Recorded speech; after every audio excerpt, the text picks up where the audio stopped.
Michael, we got our new hero for a game that's not even out yet.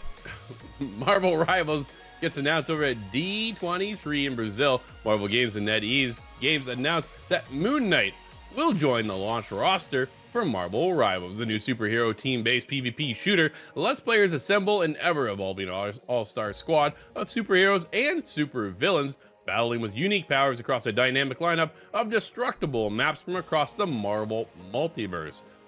And it all launches for free on December 6th, Michael, which will have all the heroes unlocked, and it's free to play. What are we paying for? Skins? Gotta be, right? Yep. Yeah, skins. Just straight up, right? Are you excited for Moon Knight to be added to the roster? I know you're excited for Marvel Rivals, because so am I. I'll be honest, Moon Knight, not one of those characters that I'm super familiar with in the Marvel universe, but as you and I talk about all the time, this is the advantage that Marvel Rivals is going to have over any other hero shooter in the genre, including Overwatch, right?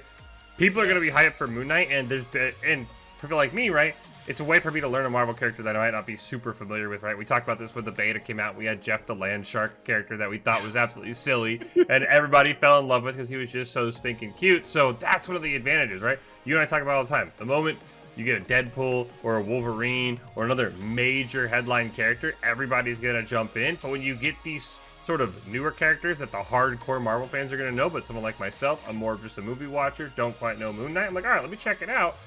It's a way for me to learn new characters, right? And it's still a name that somebody's going to say, like, I can Google it, like, okay, I see who Moon Knight is. Maybe I hop into the comics or whatever. But this is the advantage Marvel Rivals is going to have, Drew.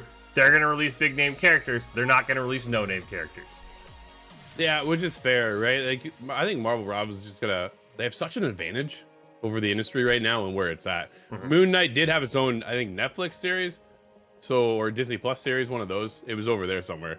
So I never watched it, and I heard kind of mixed things on it, right? But it's already out there. So if you follow that series, then you play into the game too. Man, it's just such a snowball effect of where Marvel Rivals can really grow and kind of take on. I'm really curious. Like, obviously it comes in December. Where does it lead into 2025, and how much more will that game explode, you think, Michael? I think it's gonna go massive, Drew. I can't wait to see what's gonna happen with it, but time will tell. You and I are going to be there day one. I already know it, Drew. I cannot wait. Day after my birthday, it's going to be a great birthday present for me.